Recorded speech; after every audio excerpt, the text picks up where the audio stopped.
Nas creches finlandesas, as crianças só brincam. Já ouviu isso? Mito ou verdade? E, se elas só brincam, como que elas já entram quase alfabetizadas no primeiro ano? Olá, meus queridos colegas professores e estudantes. Meu nome é Ivelise Eerola, eu sou professora aqui na Finlândia já há muitos anos. Bem-vindos os novos no canal. E hoje é para falar disso. Estava eu a olhar o Facebook quando eu vi um vídeo com esse título: As crianças da Finlândia, as crianças das creches da Finlândia só brincam. E agora, né? Eu fiz um vídeo já mais antigo sobre os mitos da educação finlandesa. Esse não entrou ali nos mitos, mas poderia estar. E tem a contradição, né?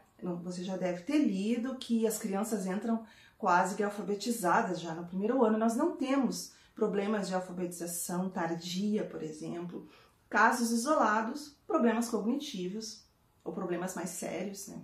Que alguma criança pode apresentar. Mas, em geral, não existe esse problema aqui. Então, quem viu meu vídeo anterior sabe que eu não gosto de ter uma visão cartesiana, assim, de dizer sim ou não, é preto e branco.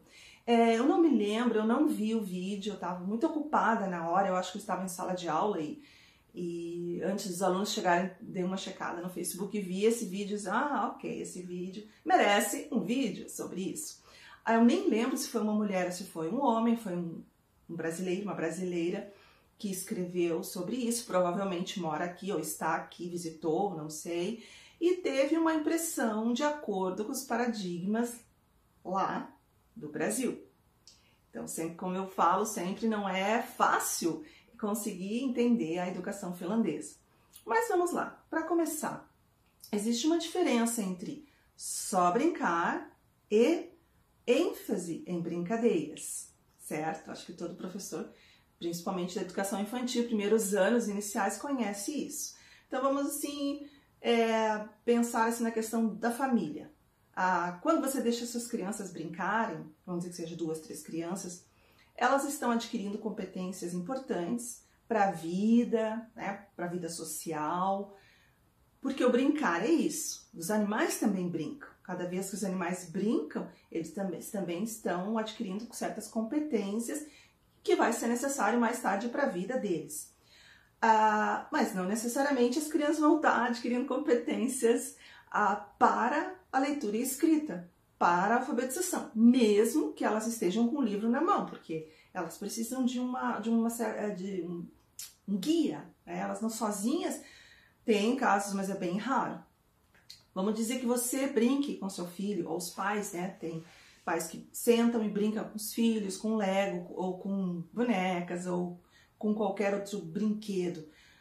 Novamente, você vai estar contribuindo muito para suas crianças adquirirem competências importantes para a vida delas, assim, de sociabilidade, respeito, no caso, a pessoa mais velha, ouvir opinião, repensar a brincadeira, porque tem uma pessoa mais velha junto, várias competências importantes.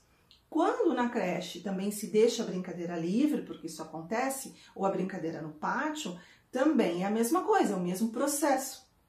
Mas não significa que a criança está na creche, que ela vai por osmose, pelo ar, aprender a alfabetização se a brincadeira não é guiada, se não existe um foco. Então vamos dizer assim, se vocês querem uma resposta sim ou não, a resposta é não, isso não é verdade. Isso é outro mito que a mídia, eu acho que às vezes meio que usa para fazer assim um suspense, né? Que a Finlândia tem uma educação tão maluca, tão maravilhosa, que mesmo que as crianças só brinquem, elas entram já quase alfabetizadas no primeiro ano, assim, e elas aprendem só de entrar, assim, na sala da educação infantil, que não é isso.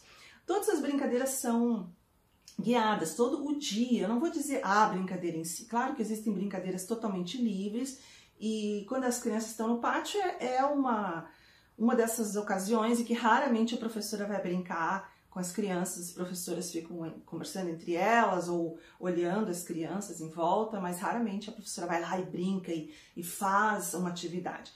Dependendo da instituição de educação infantil, às vezes existe um tema, por exemplo, naquele mês, e a diretora pede, aí cada professora vai fazer algumas atividades físicas orientadas, mas geralmente não. Então existem os momentos dentro da sala que, por exemplo, vamos brincar meia hora antes de ir para fora. Não está sendo nada planejado para aquela meia hora antes das crianças, por exemplo, saírem ou se arrumar para ir embora. Mas todo o desenvolvimento da rotina de uma creche finlandesa, ela já é projetada para uma sensibilização à alfabetização. Eu sei que isso não é fácil de entender, mas começa assim, que existe uma base muito, muito robusta, muito forte de como que é a educação infantil. Você quer saber mais? Dá uma olhadinha no meu vídeo sobre educação infantil que eu explico, né, tintim por tintim como que é.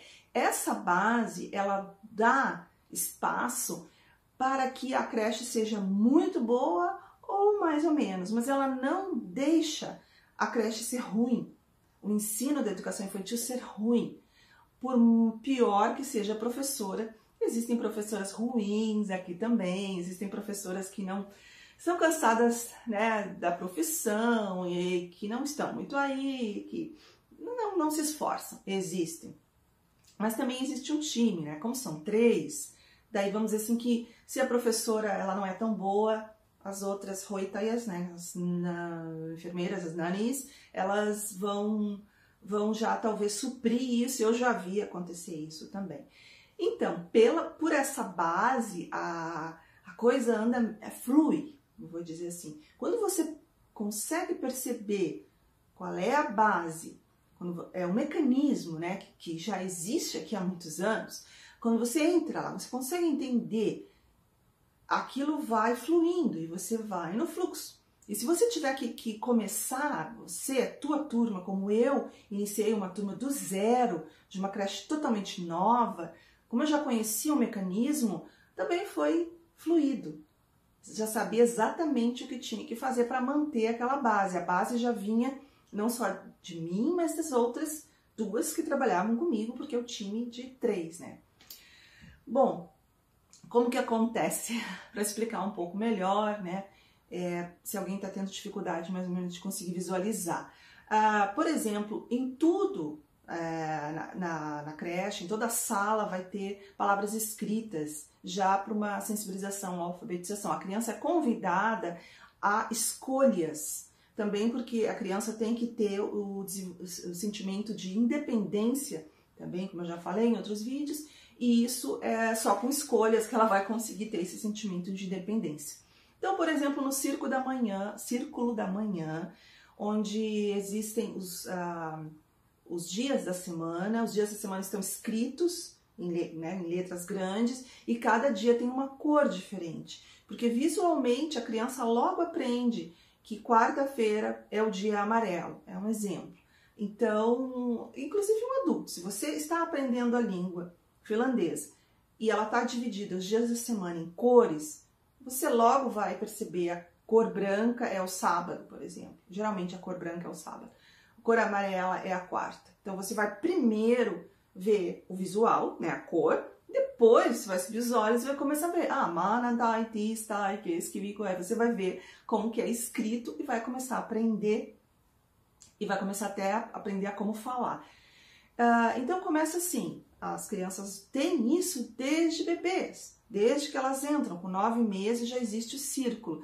A maioria das creches faz, raramente a professora ou o time não tem esse círculo, faz parte, né, da cultura. Aí, esse círculo, quer dizer, o círculo não precisa ser da manhã, o círculo pode ser também antes do almoço. É um círculo de introdução, por exemplo, mas ele pode ser antes do almoço também. Eu fazia antes do almoço o maior círculo meu quando eu trabalhava, a última vez que eu trabalhei em creche da cidade, que agora estou na escola europeia, era antes do almoço. E de manhã era um círculo só de leitura, porque as crianças não chegavam todas ao mesmo tempo, então não adiantava fazer um círculo maior porque elas não estavam ali. Eu tinha que esperar todas estarem. Então vai depender da dinâmica, né, da rotina da turma. Então ali vai estar discriminado A criança é convidada, a criança tem que escolher o seu nome, qual é a criança que vai hoje dizer que dia que é hoje, então vai ter uma tabela de números, tudo assim, descartável, colante, com essas massinhas, sabe? Daí cada laminado, cada professora vai ver como que faz, mas tem que ser algo que a criança possa mexer. E aí ela vai pegar o número, então ela já vai ver que número que é, qual é o número de hoje, 12, 25... E as atividades que serão feitas hoje, então tem os dias temáticos, a criança já sabe, e crianças muito pequenas, já de 3 anos, começam a decorar, elas não sabem o dia, mas elas sabem que hoje é o dia de passear na floresta, hoje é o dia de artes, amanhã vai ser o dia da leitura, e ontem foi o dia da música, e da música pode ser canto ou pode ser diferentes instrumentos e introdução à percussão, introdução a ritmo, tudo. Então vai ter ali, claro, os desenhos e a criança já vai pegando e já vai vendo as palavras. Quando chegamos aí à pré-escola, já esses desenhos vão um pouquinho desaparecendo, mas assim já existe aquela, imagina, uma criança desde os 9 meses, claro que o bebê de 9 meses não vai fazer isso, mas como são de 9 a 3 a divisão das turmas aqui, ela vai ver já, durante os 3 anos que ela ficar naquela turma, ela vai ver as outras, os colegas maiores, pondo essas palavras, e quando ela tiver 1, 2 anos, ela vai já também escolher ali naquele quadro. Então é assim, claro, isso no caso não é uma brincadeira, isso é o círculo da manhã, vamos dizer, as atividades. Depois aqui tem onde estamos agora, tipo o calendário do dia, agora já almoçamos, o que temos que fazer? Então, escovar os dentes, ir ao banheiro antes, né, de dormir, depois ir para a cama, tirar a roupa, ir para a cama. Então, tem sim também agora a hora do pátio, agora vem os pais, então, muitas creches têm também isso. E assim, atividades aí, leitura, muita leitura para as crianças. Algumas professoras já põem o alfabeto e por vezes podemos fazer brincadeiras, alguém sabe qual é a letra do gato, assim, brincadeiras, quebra-cabeças, são brincadeiras orientadas. Isso é muito fácil porque as turmas são separadas, como são 3, uma professora e 2 cuidadoras, então elas são separadas em 3 pequenos grupos, e aqueles grupos, os maiores, já vão ter uma brincadeira onde elas podem pegar algo com cartões, se usa muito esses flashcards também aqui, e aí vai se tendo toda essa assim, as letras, a leitura, ela está muito presente, escrita, aí vai se ver a criança que já consegue escrever seu nome, e aí vai se ajudar a escrever o nome, e uma técnica muito interessante é fazer do dia do brinquedo, por exemplo, qual é o brinquedo que trouxe, aí as crianças apresentam o brinquedo, e depois disso, então vamos escrever a primeira letra, desenhe um brinquedo, a primeira letra do brinquedo, é só a primeira letra, e aí se aceita o que vier da criança, né, porque nós temos que avaliar a coordenação motora dessa criança, então é bom que ela pegue realmente o lápis e faça alguma atividade assim. Mas de maneira nenhuma se senta numa mesa e começa a fazer nenhuma atividade antes dos 5 anos. Mas existe toda essa preparação e as crianças vão entrando em contato, né, com a literatura. Por exemplo, pega o livro do Pato Amarelo, por exemplo.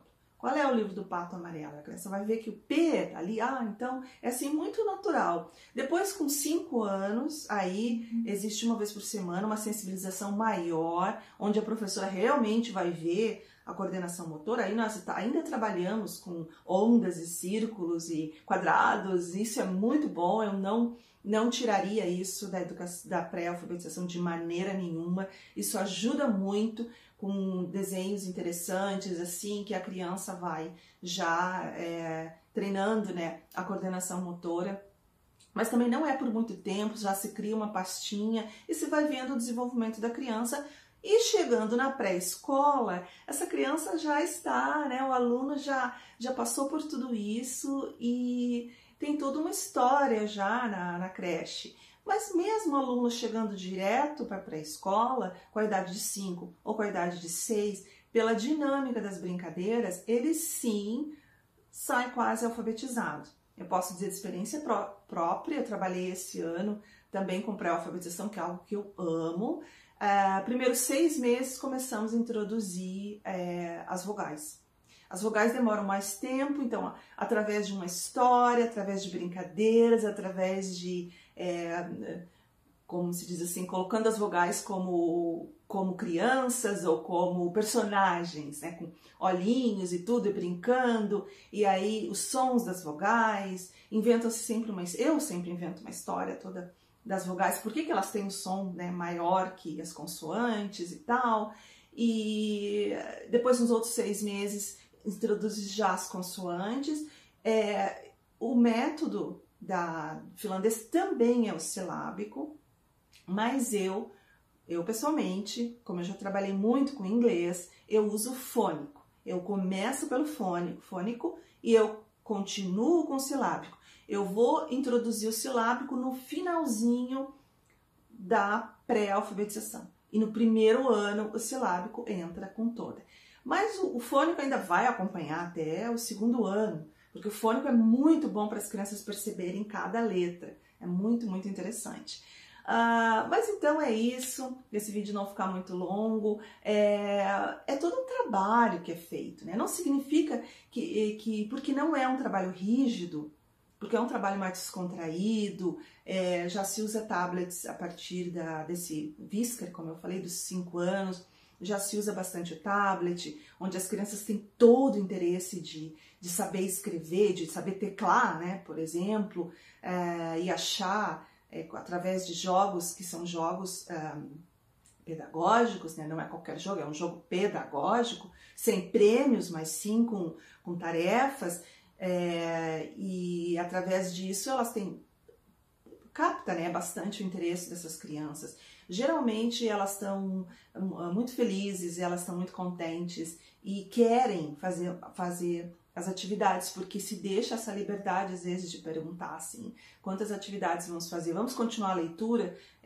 Ou querem mais uma música, por exemplo, estamos numa aula de música antes das atividades, querem mais uma aula de música, querem mais uma música ou querem ir para as atividades? E muitas vezes elas falam, vamos para as atividades, quer dizer, isso é importante o professor conseguir com que a criança se entusiasme por escrever, por aprender as letras, os sons das letras, com muita música. Então, assim, não é bem assim que só brinca. O brincar é importante, a ênfase no brincar é lógico, é muito importante. Não somos escolas militares, né, onde cada um senta assim, tudo muito livre, inclusive na escola, né? Eu já falei também sobre a escola por aqui. A escola também é muito livre, e aí quanto mais você dá independência ao teu aluno, quanto mais você deixa ele livre para escolher aonde ele quer fazer o trabalho, se ele quer fazer em grupo, como que ele quer fazer, mais resultados ele vai ter, mais ele vai aprender e mais o professor vai se sentir mais integrado, né, com essa turma.